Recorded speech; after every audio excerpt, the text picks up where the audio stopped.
Assalamualaikum warahmatullahi wabarakatuh. Pada kesempatan kali ini kita akan melanjutkan materi kita terkait dengan mata kuliah audit dan tata kelola SI. Ya, kalau kemarin kita sudah membahas tentang kerangka kerja untuk framework ITIL, maka pada kesempatan kali ini kita akan melanjutkan terkait dengan domain yang ada di dalam framework ITIL. Oke, jadi di dalam framework ITIL ya, kalau kita lihat di materi ini ada 5 domain ya, mulai dari service strategy, service design, service transition, service operation, dan continual service improvement. Oke, kemarin kita sudah membahas tentang service strategy. Nah, di dalam service strategy ini ada beberapa hal yang harus diperhatikan, diantaranya ada strategi manajemen for IT service, service portfolio management, kemudian ada financial management for IT service, ada demand management, kemudian terakhir ada business relationship management. Oke, selanjutnya kita akan membahas tentang domain yang kedua di dalam framework ITIL, yakni ada service design. Ya, pada prinsipnya ada 8 hal atau proses yang harus diperhatikan dan dikerjakan secara sungguh-sungguh oleh sebuah organisasi atau sebuah instansi ketika instansi tersebut ingin menerapkan framework ITIL ini ya untuk layanan teknologinya. Oke, di antaranya ada yang pertama design coordination. Ya, ini adalah proses koordinasi dan interaksi antara seluruh stakeholder yang bertugas untuk melakukan rancangan terkait dengan ekosistem atau lingkungan layanan teknologi informasi. Ya, jadi tahapan yang pertama di dalam service design yang harus diperhatikan adalah kita harus merancang sebuah koordinasi yang baik. Koordinasi ini nanti di dalamnya melingkupi beberapa orang ya yang berkepentingan tentunya dalam pembuatan pelayanan teknologi informasi ya. Koordinasi ini dilakukan agar seluruh pihak yang terlibat ya benar-benar memiliki keselarasan dan pemahaman yang sama menuju satu visi dan misi layanan. Jadi memang adanya koordinasi ini digunakan untuk memadukan dan juga untuk menyamakan persepsi ya kepada seluruh pihak yang terkait agar mereka sama-sama dalam satu visi dan misi yang sama. Oke, kalau misalkan tujuan dari perusahaan itu adalah ingin menjadi sebuah perusahaan distribusi dalam bidang elektronik terbesar, misalkan di Indonesia, nah maka seluruh komponen atau seluruh orang yang terlibat di dalamnya, mereka juga harus memiliki satu visi dan misi sesuai dengan apa yang dicita-citakan oleh perusahaan tersebut. Nah, itu adalah rapat koordinasi ya. Biasanya memang dalam rapat koordinasi ini akan dihadiri oleh beberapa orang yang berkepentingan, mulai dari pimpinan ya dalam perusahaan tersebut, kemudian ada beberapa manajer yang memang berhubungan langsung dengan layanan teknologi informasinya. Kemudian ada juga mungkin perwakilan dari customer untuk melihat apa sih kebutuhan dari customer ya. Kemudian ada juga dari perwakilan supplier, ada perwakilan dari rekan bisnis ya yang menjadi relasi dalam bisnis kita. Nah, semuanya dihadirkan dalam satu pertemuan untuk mencapai suatu visi dan misi yang sama. Tentunya untuk memajukan ataupun untuk memperoleh profit yang lebih besar dalam suatu perusahaan tersebut. Oke, yang kedua ada service catalog management. Ini terdiri dari serangkaian proses yang berfungsi untuk mengelola daftar layanan teknologi informasi yang tersedia di dalam suatu perusahaan. Ya, jadi di dalam service catalog management, nah ini ada kata kuncinya adalah katalog. Nah, katalog itu kan berisi daftar-daftar ya. Kalau kita berbicara tentang teknologi, maka di dalam service catalog management ini berisikan tentang daftar-daftar pelayanan yang akan diberikan layanan secara teknologi informasi ataupun daftar-daftar proses-proses apa saja yang nantinya akan kita berikan sentuhan teknologi di dalamnya, maka kita perlu menyusun service catalog management. Daftar yang biasanya dari masa ke masa bertambah tersebut dibutuhkan ya untuk berbagai kebutuhan. seperti komunikasi kepada pelanggan atau pengguna, dasar alokasi anggaran bagi divisi keuangan, panduan rekrutmen karyawan bagi unit sumber daya manusia, dan lain sebagainya. Oke, jadi daftar dari teknologi, daftar dari sistem informasi yang nantinya akan dibutuhkan oleh suatu perusahaan itu juga bisa berisi daftar teknologi yang nantinya akan dibutuhkan di masa yang akan datang. Ya, contohnya dalam hal keuangan ya. Kita saat ini mengelola mungkin ya, uang yang dikelola hanya sekian ratus juta, tetapi lama-kelamaan tentu uang itu bisa saja meningkat, bisa saja menusut, ya. Tapi kita mengantisipasi bahwa keuangan perusahaan itu semakin lama akan semakin meningkat, ya. Bertambahnya, relasi dari perusahaan kita, bertambahnya jumlah customer, bertambahnya produk yang akan kita jual ke customer, tentu itu akan menambah daftar keuangan dalam perusahaan kita. Nah, maka dibutuhkan sebuah teknologi yang lama-kelamaan itu kita perlu untuk melakukan sebuah upgrade atau sebuah pembaruan. Ya, itu nanti perlu kita pertimbangkan karena upgrade atau pembaruan ini nanti akan berdampak pada keuangan atau finansialnya. Oke, contohnya saja mungkin saat ini ya, ini contoh kalau kita saat ini menggunakan laptop dengan jenis prosesornya Core i3, ya mungkin 2 atau 3 tahun yang akan datang, karena spesifikasi dari laptop ini, karena ini adalah barang elektro, ya lama-kelamaan ini akan mengalami penurunan, ya. Dari performa tentu akan mengalami penurunan, ya.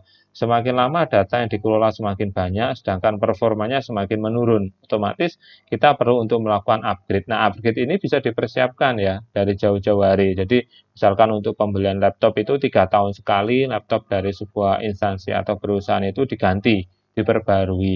Nah, bisa diperbarui dengan spesifikasi yang sama dengan spek sebelumnya, yang tentu dari segi performa akan lebih meningkat ya, meskipun speknya sama, tetapi kan karena ini rasa laptop baru tentu performanya ada sedikit peningkatan, atau mungkin malah lebih bagus lagi ya, performanya ditingkatkan lagi dengan spesifikasi yang jauh berbeda dibandingkan laptop yang sebelumnya sudah digunakan. Kalau dulu Core i3 mungkin sekarang pakainya Core i5 atau Core i7, Core i9 dan seterusnya. Tentu itu nanti akan disesuaikan dengan kebutuhan dari proses, kebutuhan dari teknologi yang digunakan.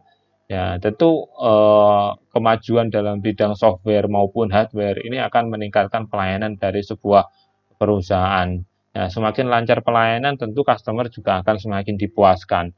Contohnya saja ketika kita ingin melakukan transaksi, katakanlah di dalam pengiriman ya jasa ekspedisi, kita ingin mengirimkan barang misalkan di JNT ya, ini saya nggak promosi ini contoh ya, misalkan kita mengirimkan barang di JNT.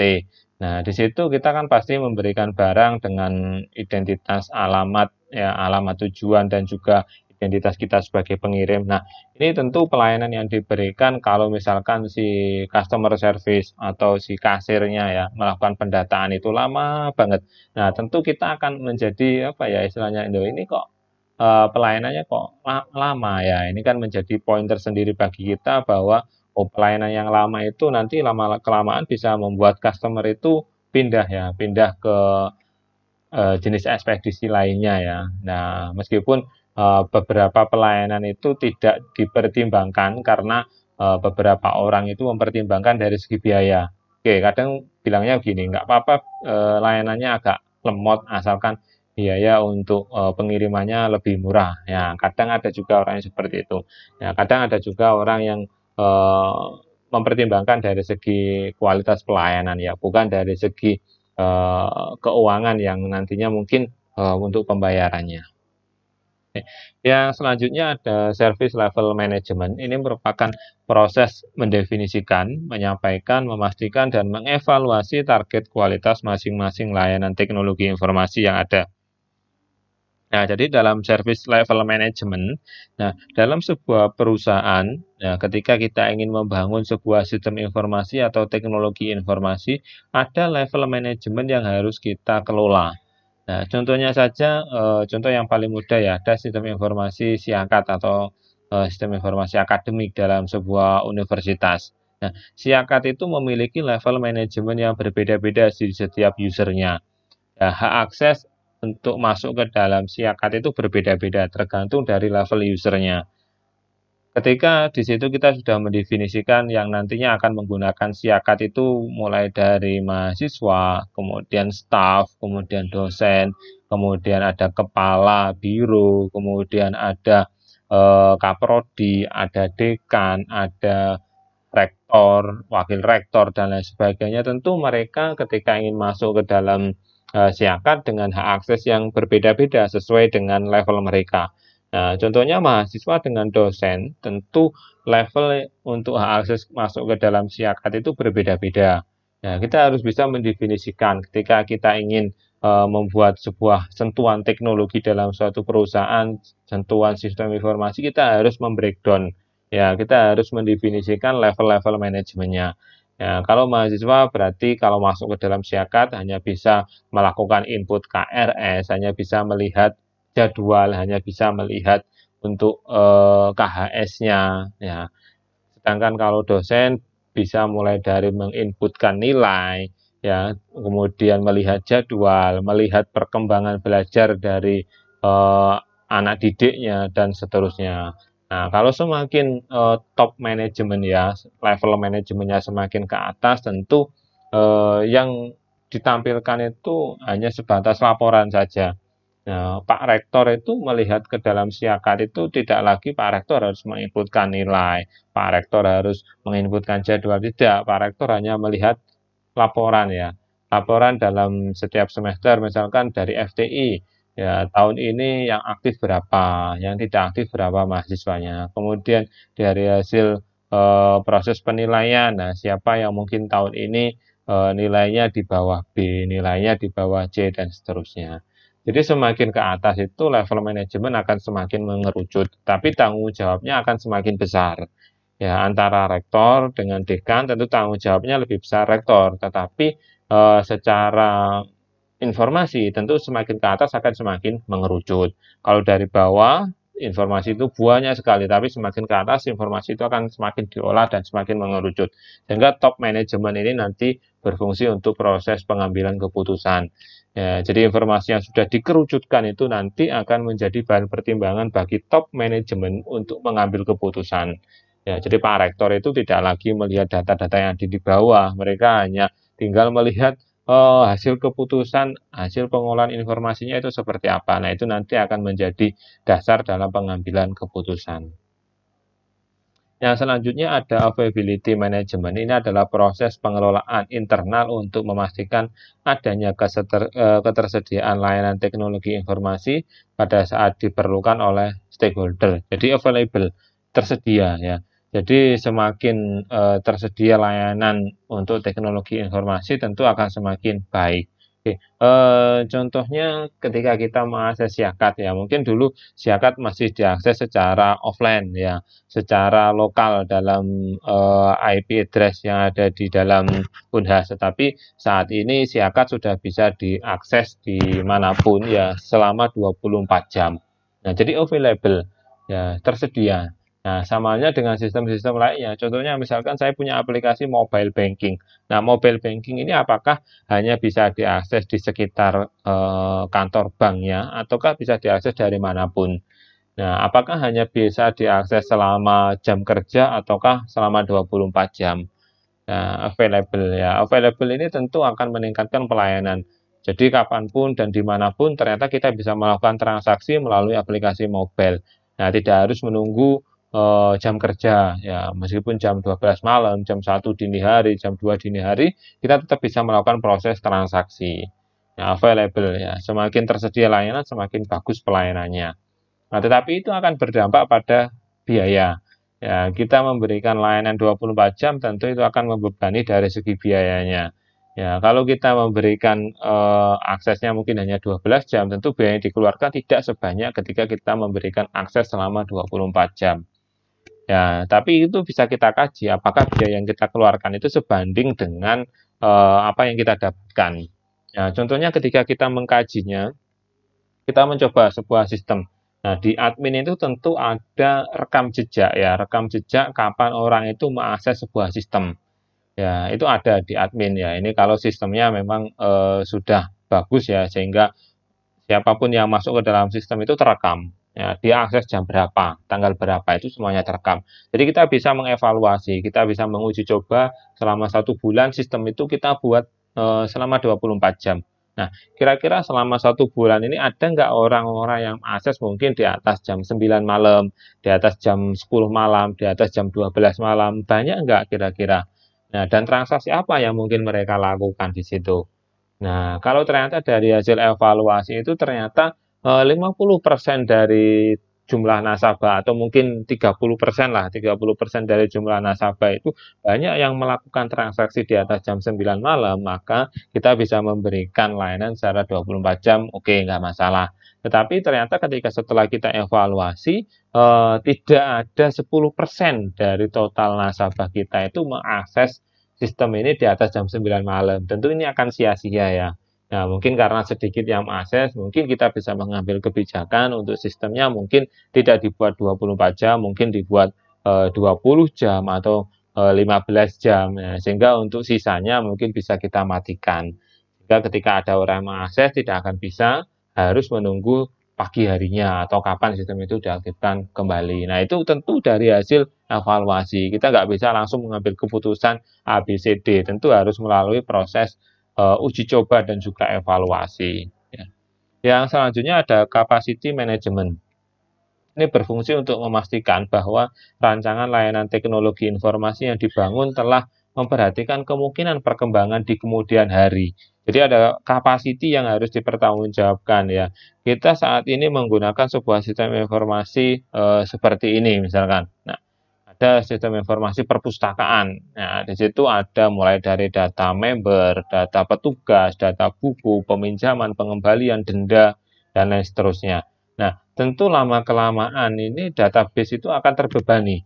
Ya, setiap hari ada peminjam 1, 2, 3, tentu data itu akan semakin lama semakin bertambah. Nah, ketika data yang lama ini memang masih dipertahankan, tidak ada penghapusan, tidak ada proses untuk menghilangkan data yang sudah lampau, tentu database yang digunakan akan semakin terbebani. Kapasitasnya ini tentu akan terbatas. Nah, keterbatasan kapasitas ini nanti juga akan mengganggu proses pelayanan. Nah, contohnya saja ketika kita, contohnya ya, saya membawa apa ya, istilahnya keranjang ya, keranjang berisi buah ya, buah misalkan. Nah, kalau keranjang itu hanya berisi 1 atau 2 buah, misalkan semangka, saya bisa mengangkat keranjang itu dengan mudah. Tetapi ketika keranjang itu sudah penuh dengan buah semangka, tentu saya akan mengangkatnya semakin lambat ya, karena beratnya ini semakin lama semakin berat. Nah, sama halnya dengan database ya. Database dalam media penyimpanan itu juga sama. Semakin sedikit datanya, tentu proses untuk mengaksesnya akan semakin cepat. Tetapi semakin banyak datanya yang membebani dari total database, tentu proses untuk mengaksesnya juga akan semakin lama. Karena proses pembacaan datanya juga sudah semakin banyak. Nah, ilustrasinya sama kayak tadi, kayak keranjang. Kalau keranjangnya itu hanya berisi 1 atau 2 buah semangka, tentu masih ringan kita mengangkatnya. Kita bisa berlari mengangkatnya. Tapi kalau keranjang itu sudah berisi penuh dengan buah semangka, tentu kita untuk mengangkatnya itu membutuhkan tenaga yang ekstra dan kita sudah tidak bisa lari. Kita hanya bisa berjalan secara perlahan-perlahan. Nah, ini nanti perlu dipertimbangkan juga. Jadi ada proses untuk mengupgrade atau mungkin menambah jumlah kapasitas dari database atau kita menghapus data yang lama. Ya, tentu dalam proses penghapusan itu kita tidak bisa asal menghapus. Ada pertimbangan yang harus dilakukan. Biasanya kalau dalam pemusnahan dokumen, ini kalau yang sering kali diterapkan dalam sebuah instansi, ya pemusnahan dokumen secara kertas itu biasanya 5 tahun. Nah, 5 tahun sekali itu dimusnahkan. Tentu ada proses berita acara, ada proses untuk mendokumentasikannya dan seterusnya, sehingga ada proses pertanggungjawaban di situ. Tapi kalau di data kita berbentuk data berupa digital, nah kita mungkin tidak perlu menghapusnya, kita tinggal memindahkan atau membackup data itu ke media penyimpanan yang lain untuk kita simpan di tempat yang lebih aman. Sehingga database yang digunakan oleh sistem itu akan kembali kosong, fresh kembali. Nah, seperti itu. Yang selanjutnya ada IT Service Continuity Management. Ini berfungsi untuk memastikan adanya layanan teknologi informasi yang kontinu. Ya, jadi dalam pelaksanaan teknologi informasi itu tidak hanya berhenti saat itu juga, tapi ada proses perkembangan secara terus-menerus. Nah, siakat itu tidak hanya digunakan 1 atau 2 tahun, tentu siakat itu akan digunakan seterusnya. Selama siakat itu masih bisa menampung kebutuhan yang dibutuhkan oleh oleh sebuah universitas, tentu siakat itu tidak akan dihentikan. Kalaupun ada, biasanya ada versi lain ya. Ada siakat versi lain tapi tetap namanya adalah siakat. Ya, mungkin berbeda versi atau berbeda software itu saja. Nah, jadi proses layanan teknologi ini secara terus-menerus. Ya, jadi ketika kita sudah menerapkan teknologi, sudah menerapkan sebuah sistem informasi dalam sebuah perusahaan, tentu ini akan menjadi ketergantungan. Ya, dulunya kita untuk melakukan transaksi bisa secara mudah dengan menggunakan teknologi, dengan menggunakan sistem informasi software yang sudah tersedia itu mudah. Kita tinggal mengklik ID-nya, identitasnya semuanya sudah muncul. Nah, ini akan terjadi proses ketergantungan. Ya, jadi kita nggak bisa berhenti saat itu juga, tetapi karena adanya proses ketergantungan, kemudahan yang sudah diberikan, tentu kita semakin lama tentu akan sangat bergantung dengan teknologi. Nah, ini juga perlu dipertimbangkan untuk proses upgrade, untuk proses untuk memperbarui setiap software, hardware, dan juga teknologi yang digunakan. Nah, semuanya harus segera di-upgrade. Yang selanjutnya ada Information Security Management. Ini adalah suatu rangkaian proses untuk mengelola dan menjaga aset perusahaan yang sangat penting. Nah, aset perusahaan itu berupa data dan informasi. Kita basisnya datanya berupa digital. Data digital itu ada kelebihan dan ada kelemahannya. Kelebihannya, data itu tidak membutuhkan media penyimpanan yang besar. Ya, kalau data itu berupa data cetak, kita membutuhkan lemari, kita membutuhkan rak untuk menyimpan dan lain sebagainya. Tentu semakin lama, semakin tahun data itu akan semakin menumpuk. Nah, lemari kita semakin lama akan semakin penuh. Ya, sehingga kita perlu untuk membeli lemari baru, dan seterusnya. Nah, kalau data digital, itu sifatnya datanya tidak berupa cetak, sehingga untuk media penyimpanannya kita lebih hemat. Nah, contohnya saja kita dengan flash disk saja itu sudah ada flash disk yang sampai 1 tera. Nah, 1 tera ini sudah kalau hanya digunakan untuk menyimpan data Excel ya, atau data Microsoft Office lah. Nah, itu bisa sampai puluhan ribu bahkan jutaan data itu bisa kita simpan dalam satu flash disk yang kecil saja itu ya. Nah, jadi kita menghemat space untuk media penyimpanannya. Nah, ini tentu akan menjadi keuntungan ya. Ini dari sisi keuntungan. Nah, kemudian ketika kita ingin mengakses data itu, kita bisa mengaksesnya dengan mudah. Nah, kalau dalam berkas lemari kita mau mencari data misalkan mahasiswa A, ya kita cari, tentu kita akan memilah-milah setiap data yang ada. Ini kan lama prosesnya. Tapi kalau data itu berupa digital, sudah ada sistemnya, kita tinggal mencari by name ya, atau mungkin ada kode namanya, contohnya seperti NIM. Nah, kita tinggal mengetikkan NIM-nya, semua data dari mahasiswa itu akan muncul. Itu adalah kelebihannya. Kekurangannya, kalau data itu bersifat digital, nah proses pencurian data itu akan semakin mudah. Ya, beda dengan data yang berupa kertas. Kalau kita mau mencuri datanya, kan kita harus memilah mana data yang penting. Nggak mungkin semua satu lemari itu kita angkut. Nah, ini kan ada mungkin data yang tidak dibutuhkan terangkut. Ini kan membutuhkan ya waktu ya kalau kita mau mencuri data satu lemari. Tapi kalau data itu bersifat digital, ketika data itu sudah disimpan dalam media cloud, sudah disimpan secara internet ya, sudah disimpan secara sistem, tentu kita dapat mengaksesnya dengan mudah. Nah, karena kemudahan untuk mengakses ini juga menjadi celah bagi mereka yang ingin mencuri data itu bisa mengaksesnya juga dengan secara mudah. Nah, itu perlu kita pertimbangkan untuk membuat security-nya. Nah, biasanya memang ada beberapa security ya yang ditawarkan ya banyak software-software yang ditawarkan untuk memberikan tingkat keamanan atau security-nya. Sehingga ketika ada orang yang masuk mungkin harus dihadang dengan beberapa tembok ya. Kalau 10 tembok itu sudah dijebol semua baru bisa masuk ke dalam data itu. Nah, semakin banyak tembok-tembok tentu proses untuk masukinya ini juga akan semakin susah. Ya, jadi kalau hanya temboknya satu, mungkin kebobol satu kali ya sudah, orang itu langsung bisa masuk ke dalam data kita. Nah, itu perlu dipertimbangkan untuk security-nya. Nah, tentu untuk membangun satu tembok dengan 10 tembok itu juga biayanya berbeda. Nah, kita membangun satu tembok mungkin hanya membutuhkan biaya katakanlah 500.000. Tapi kalau kita membangun 10 tembok, berarti 500.000 kita kalikan dengan 10, 5 juta. Nah, security yang semakin handal, security yang semakin ketat tentu membutuhkan biaya yang banyak. Kalau hanya security asal-asalan, biayanya semakin murah. Nah, kita bisa mengkalkulasi itu, kita mempertimbangkan kira-kira data kita ini rawan dicuri apa enggak ya. Nah, kalau hanya sekedar mungkin kita bukan orang yang penting ya, kita hanya warga biasa, kita hanya masyarakat biasa ya.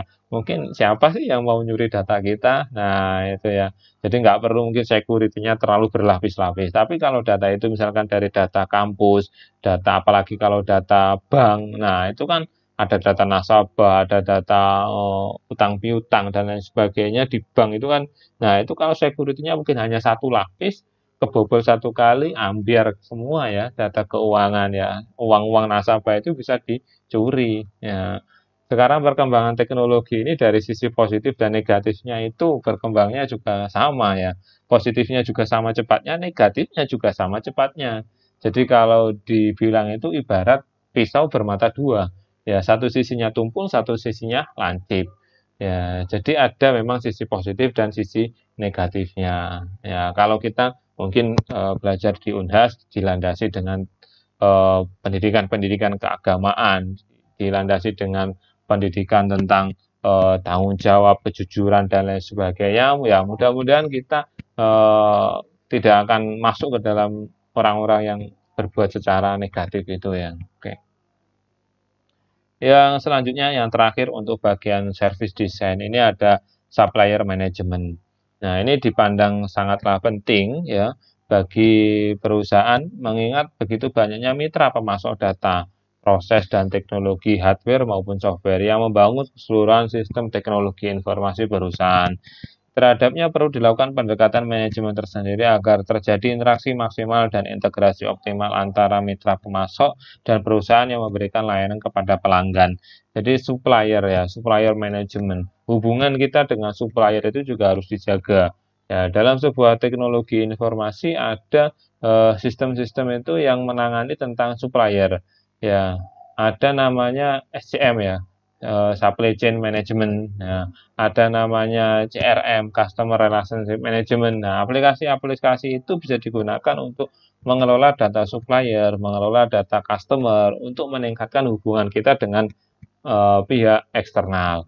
Jadi perusahaan itu tidak berdiri sendiri, tentu perusahaan itu akan saling berkaitan dengan pihak eksternal ya. Contohnya kampus ya, kampus ini tidak berdiri sendiri, mereka membutuhkan mahasiswa, mereka membutuhkan dosen, mereka membutuhkan seperti layanan internet, berarti kan kita bergantung dengan provider ya, kemudian kampus juga berhubungan dengan pihak keuangan ya untuk pembayaran bank. Nah, kita harus menjaga interaksi kita, menjaga relasi kita dengan para pihak eksternal untuk meningkatkan pelayanan kita. Nah, ada kalanya memang ketika kita sudah menjaga interaksi dengan baik ya, tentu bisa kita memberikan reward ya. Ya, misalkan karena pelayanan kita dengan pihak keuangan dengan bank itu sangat baik sekali, biasanya pihak bank pun akan memberikan reward kepada kita. Nah, contohnya kemarin di Unhas sendiri ada bantuan ya ketika wisuda tahun 2019 ya kalau nggak salah ya. Nah, itu ada bantuan dari Bank Mandiri itu kurang lebih 100 juta atau 200 juta kemarin ya waktu wisuda itu. Nah, itu kan salah satu bentuk penghargaan dari bank kepada kita karena selama ini kita sering menggunakan bank tersebut untuk transaksi keuangan kita. Nah, bank itu menjaga hubungannya dengan kita agar kita secara terus-menerus tetap menggunakan bank tersebut. Nah, ini bisa menjadi timbal balik ya. Kalau banknya memberikan penghargaan kepada kita, kita juga memberikan timbal balik berupa transaksi keuangan kita akan kita arahkan ke bank tersebut. Nah, oke. Kemudian yang selanjutnya, domain yang selanjutnya dalam ITIL itu adalah service transition. Nah, di dalam service transition ini ada 7 hal yang harus diperhatikan ya. Yang pertama ada transition planning and support. Ini adalah langkah pertama yang harus dilakukan perusahaan untuk mengelola transisi yang akan dilakukan. Jadi, service transition itu menangani terkait dengan proses transisinya, proses migrasi atau perpindahan Nah, yang dulunya masih menggunakan teknologi secara manual, sekarang sudah menggunakan full teknologi, maka ada proses perpindahan transisinya. Nah, yang harus diatur, diperhatikan dalam proses transisi ini adalah yang pertama kita harus membuat planning ya, planning dan support ya. Ini proses transisi ini yang ingin dilakukan harus dinyatakan dengan perencanaan yang jelas. Jadi kita mau memindahkan, kita mau menggunakan teknologi itu kira-kira teknologi apa yang kita gunakan. Ya, tadi kan sudah ada katalog ya, katalog service, katalog manajemen, sudah ada daftar teknologi yang akan kita gunakan. Nah, kira-kira dalam setiap teknologi yang akan kita gunakan itu kebutuhan dari segi hardware, dari segi software, dari segi pengguna atau brandware itu apa saja yang dibutuhkan. Nah, itu kita harus menyusun perencanaannya terlebih dahulu. Jangan sampai ketika kita sudah deal mau menggunakan teknologi, teknologi sudah kita pasang, ternyata, oh ini masih kurang. Nah, ini kan planningnya kurang pas. Proses untuk perpindahan transisinya akhirnya gagal. Nah, kita harus memperjelas di sini dalam proses planningnya. Kita harus memperdetail ya, apa saja yang akan kita butuhkan dan apa yang akan kita terapkan nantinya. Yang selanjutnya ada change management, merupakan suatu proses yang berkaitan dengan pengelolaan perusahaan. Transisi dari kondisi terkini menuju target yang dicanangkan, jadi posisi saat ini perusahaan dengan target yang nantinya akan kita tuju, yang nantinya akan kita canangkan, itu harus dikelola dengan baik. Agar sukses, hal-hal semacam kejelasan visi, ketersediaan sumber daya, skema insentif, pengembangan peta pandu atau roadmap, maupun dukungan pemangku kepentingan haruslah dikelola keberadaannya. Jadi dalam proses perpindahan atau transisinya, nah ini harus ada orang-orang yang memang bertanggung jawab di situ ya. Nah, jadi karena dalam proses transisi ini nanti akan terjadi perubahan manajemen. Ya, yang dulunya mungkin sistem ini masih menggunakan sistem secara manual, sekarang sudah menggunakan sistem secara terkomputerisasi. Nah, ada pelatihan, ada perubahan yang harus dilakukan. Ya, kita harus memberikan pelatihan kepada sumber daya manusianya, kita harus memberikan pelatihan kepada stakeholdernya, kita harus memberikan pelatihan kepada pimpinan manajemen, kita harus memberikan pelatihan kepada orang-orang yang berkaitan langsung dengan teknologi tersebut ya. Karena dalam penggunaan teknologi itu tidak akan bisa maksimal kalau pengguna itu belum mengerti dan belum mengetahui bagaimana cara menggunakan teknologi tersebut. Ya, contohnya saja ada handphone. Handphone ini kita berikan kepada anak kecil. Ya, akhirnya handphone ini mungkin digunakan untuk main game, digunakan ya untuk YouTube-an. Nah, sedangkan kalau kita gunakan kita berikan HP ini kepada orang dewasa yang mungkin membutuhkan dalam kaitannya penggunaan HP ini, HP ini tidak hanya digunakan untuk main game dan juga memutar video di YouTube, ya bisa digunakan untuk proses membuat toko di marketplace, untuk proses jual beli di Facebook, nah, kemudian bisa digunakan untuk membantu pekerjaan, misalkan digunakan untuk mendokumentasikan pekerjaan dengan foto, mendokumentasikan pekerjaan dengan video. Nah, tentu teknologi yang sama, tetapi pengguna yang berbeda itu fungsinya juga akan menjadi berbeda. Ya, ini perlu dipertimbangkan juga. Kemudian yang selanjutnya ada service aset dan konfigurasi manajemen. Ini memberikan pengertian bahwa setiap model layanan membutuhkan sumber daya dan aset teknologi informasi yang berbeda-beda, sehingga harus ada manajemen konfigurasi yang tepat diterapkan. Keseimbangan antara efektivitas dan efisiensi layanan adalah kunci dalam mengelola konfigurasi sehingga pemanfaatan sumber daya dan aset yang dimiliki dapat optimal. Jadi setiap teknologi yang kita gunakan tentu kebutuhan dari segi hardware, software, sumber dayanya juga berbeda. Ya, kita ingin menerapkan sistem informasi siakat dengan sistem informasi perpustakaan, tentu sumber daya yang dibutuhkan juga berbeda. Dalam siakat, data-data yang masuk ke dalamnya ada data mahasiswa, data dosen, data perkuliahan, data penilaian, data absensi, dan lain sebagainya. Nah, sedangkan dalam sistem informasi perpustakaan tidak ada data nilai, tidak ada data absensi. Ya, absensi perkuliahan ya, tapi dalam sistem informasi perpustakaan ada data buku, data pegawai, data dosen bisa masuk, data mahasiswa bisa masuk, data absensi untuk harian orang-orang yang berkunjung atau mengakses dalam sistem informasi perpustakaan. Nah, beda sistem, beda kebutuhan. Ya. Maka jangan sampai istilahnya jangan kaget ya ketika sistem ini kebutuhannya nggak sama dengan sistem ini. Sistem ini membutuhkan biaya yang lebih besar ya, karena memang yang dibutuhkan seperti itu. Sistem ini membutuhkan biaya yang kecil karena memang yang dibutuhkan seperti itu. Selanjutnya ada Release and Deployment Management. Ini merupakan inti dari pengelolaan yang ada, yaitu proses peresmian atau peluncuran layanan teknologi informasi yang dibutuhkan. Perlu diperhatikan bahwa sebagaimana sebuah produk, karakter dan profil layanan juga akan berkembang dari hari ke hari, sehingga perlu dikelola pula sistem versinya. Ya, jadi sekarang kita menggunakan Siakat ya. Siakat ini masih menggunakan versi 1 ya. Data yang ditangani mungkin hanya 1000 ya. Kemudian tahun berikutnya 2 tahun, 3 tahun ternyata penggunanya semakin banyak, data yang ditangani juga akan semakin banyak. Biasanya ada pengembangan versi selanjutnya. Nah, pengembangan versi-versi ini biasanya mengacu pada perubahan yang terjadi. Ya, contohnya ketika kita menggunakan katakanlah aplikasi ya, aplikasi di laptop itu, aplikasi PC itu tentu banyak perkembangan ya. Antivirus kemarin menggunakan versi 1. Ya, bulan berikutnya ternyata sudah muncul versi 2. Nah, ini melihat perkembangan dan evaluasi. Ya, kalau sebelumnya ternyata versi 1 itu belum bisa melakukan ini. Nah, ternyata sudah dilengkapi di versi 2. Versi 2 ternyata muncul lagi versi 3 lebih canggih lagi dari versi sebelumnya. Nah, tentu setiap versi ini adanya peningkatan, adanya perubahan melihat dari versi sebelumnya yang belum bisa melakukan atau belum bisa menangani hal-hal yang dilakukan pada versi selanjutnya. Selanjutnya ada Service Validation and Testing, adalah suatu rangkaian proses untuk memastikan atau memvalidasi mutu dari suatu layanan. Caranya adalah melalui serangkaian aktivitas validasi dan tes. Ya, jadi sebuah software itu tidak asal kita luncurkan kepada customer secara publik, tetapi sebelumnya harus melalui proses tes, ya, proses validasi. Nah, untuk memvalidasinya, kalau biasanya untuk software itu salah satu contohnya kita bisa menggunakan black box testing ya untuk menguji fungsionalitas sistemnya. Contohnya ada halaman login. Halaman login itu kita uji dengan username dan password yang benar seperti apa. Dengan username kita salahkan, passwordnya benar, atau sebaliknya username salah, password benar, itu seperti apa nanti reaksi dari sistemnya. Nah, itu proses pengujian.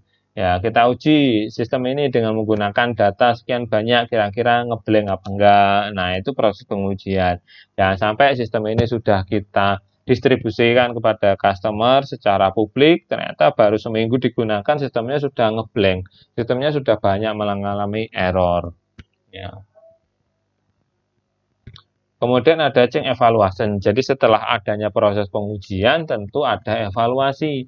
Dari hasil pengujian itu nanti akan didapatkan poin-poin, akan didapatkan beberapa detail yang mungkin itu bisa menjadi acuan dalam proses evaluasinya. Nah, kalau sudah dievaluasi, tentu harus ada proses untuk memperbaiki dari hasil pengujian dan evaluasinya. Nah, apakah memang itu perlu untuk segera diperbaiki atau mungkin bisa bertahap menunggu tahap selanjutnya. Karena kadangkala mungkin kalau errornya atau mungkin hal yang menjadi kekurangan itu tidak terlalu penting, tidak perlu dipertimbangkan, mungkin bisa menunggu ya. Tapi kalau memang ini merupakan hal yang fatal, hal yang sangat utama, ya harus segera untuk diperbaiki. Yang selanjutnya ada knowledge management, adalah suatu aktivitas merekam, menyimpan, dan mengelola pengetahuan kolektif yang dimiliki perusahaan untuk kebutuhan pembelajaran di kemudian hari. Ya, jadi ada proses untuk mendokumentasikan apa yang sudah terjadi selama penggunaan sistem informasi, selama penggunaan teknologi informasi itu. Sehingga ketika suatu hari ditemukan masalah yang sama, kita bisa melihat hasil rekaman, kita bisa melihat hasil dokumentasi yang sebelumnya sudah pernah kita simpan ya, sehingga kita tidak perlu lagi mencari bagaimana cara untuk mengatasi masalah tersebut ya, karena ada knowledge ya, ada pengetahuan ya, ada sebuah aktivitas untuk merekam pengetahuan, merekam seluruh aktivitas dari apa yang terjadi selama kita menggunakan teknologi informasi tersebut. Nah, domain yang selanjutnya, yang keempat, ada service operation. Nah, ini ada 5 proses yang dimaksud ya di dalam service operasi. Ada event management. Nah, ini berkaitan dengan operasinya. Jadi sistem sudah diterapkan. Kalau tadi kan masih dirancang, service design, kemudian setelah service design, nah ini service transisi. Kalau desainnya sudah jadi, sistemnya sudah jadi, sistemnya akan di proses transisi perpindahannya. Setelah proses untuk migrasinya selesai, maka sistem ini sudah benar-benar diterapkan. Nah, ini proses untuk operasinya. Ada event management. Ini menggambarkan satuan terkecil dari suatu layanan kebutuhan perusahaan terhadap teknologi informasi. Apakah sifatnya ad hoc atau project atau rutin? Harus ada pengelolaan event yang membutuhkan layanan teknologi informasi ini dengan baik agar bisa memenuhi kebutuhan pengguna. Jadi setiap prosesnya harus benar-benar bisa memenuhi kebutuhan dari para penggunanya. Kemudian ada insiden, jadi ketika ada permasalahan, bagaimana sistem itu bisa menangani secara cepat. Kemudian ada request fulfillment, ini berhadapan langsung dengan aktivitas pemenuhan terhadap permintaan dari penggunanya. Jadi kalau ada pengguna meminta ini, meminta proses ini, meminta data ini, sistem harus bisa memberikan secara cepat. Kemudian ada problem management, ya berkaitan langsung dengan kemampuan perusahaan dalam menangani berbagai isu atau problem lapangan yang terkait dengan layanan teknologi informasi. Apakah problem itu bersifat teknis, administratif, atau operasional? Nah, tentu setiap problem ini yang menyelesaikan itu berbeda-beda. Kalau secara teknis berarti teknisi mungkin bagian hardware-nya. Kalau secara programmer ini berarti menangani masalah sistem informasinya. Ya. Kemudian ada akses manajemen, ini adalah proses untuk memastikan setiap individu, kelompok, dan unit perusahaan dapat mengakses data dan informasi. Jadi perlu kita kontrol siapa saja yang bisa mengakses sistem ini, siapa saja yang berhak mendapatkan data ini, mendapatkan data informasi ini. Nah, dengan demikian maka data dan informasi yang dimiliki perusahaan itu terlindungi ya dari pihak-pihak yang memang berkepentingan untuk merusak atau berkepentingan untuk ingin merugikan perusahaan tersebut ya. Oke, ini di dalam domain tadi ini ada 4 fungsi atau aspek ya, ada service desk function, ada teknik management function, ada IT operation management function, dan ada application management function. Ya, oke, ini kita skip saja. Nah, ini yang terakhir ya, yang terakhir itu adalah continual service improvement. Jadi ketika sistem informasi atau teknologi informasi sudah diterapkan, maka domain yang terakhir itu adalah continual service improvement. Ya, semangat proses ya adalah untuk memastikan perusahaan senantiasa meningkatkan kinerja. Jadi ada proses upgrade, ada proses pembaruan ya terhadap layanan teknologi informasi dari waktu ke waktu. Proses ini berisi 7 langkah ya perbaikan pelayanan. Yang pertama mendefinisikan indikator yang harus diukur. Nah, jadi kita mau melakukan upgrade itu harus ada alat ukurnya. Ya, alat ukurnya apa? Misalkan selama ini kita mengakses Siakat itu bisa kita akses dengan cepat. Nah, lama-kelamaan kita mengaksesnya dalam 2 tahun terakhir kok lambat. Nah, ada alat ukurnya, berarti dari segi kecepatan akses sudah menurun. Nah, perlu dilakukan segera untuk proses pembaruan. Kemudian yang kedua menentukan apa yang bisa diukur. Nah, kira-kira apa yang bisa diukur? Kecepatan akses bisa diukur ya. Kemudian untuk apalagi ya?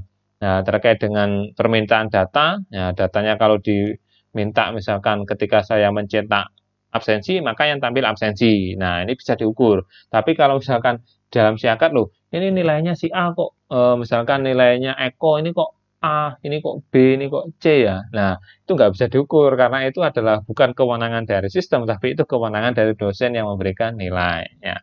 Kemudian yang ketiga mengumpulkan data.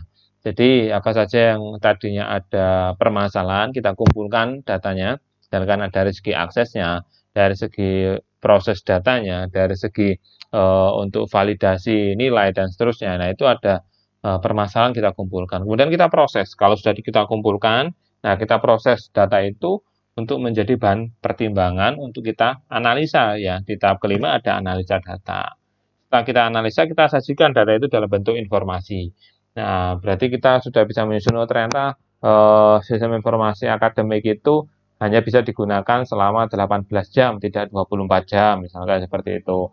Nah, untuk mengaksesnya di jam kerja itu sedikit mengalami lemot. Nah, sedangkan kalau kita mengaksesnya itu jam-jam sore sampai malam, lancar. Nah, itu berupa informasi. Sehingga dari informasi itu akan muncul tahapan yang ketujuh, yaitu melaksanakan aksi perbaikan dari informasi yang sudah kita sajikan tadi. Ya. Oke, jadi itu materi kita untuk ITAL ya. Jadi kita sudah membahas tentang domain ITAL, mulai dari domain yang pertama ya, ada service design, service strategi ya, ada service strategi. Ya kalau kita lihat di sini, ada service strategi, kemudian ada service design, ada service transition, service operation, dan yang terakhir adalah continual service improvement. Oke, terima kasih teman-teman atas perhatiannya. Mudah-mudahan materi yang saya sampaikan ini membawa manfaat bagi kita semuanya. Oke, kurang lebihnya saya mohon maaf. Saya akhiri. Wassalamualaikum warahmatullahi wabarakatuh.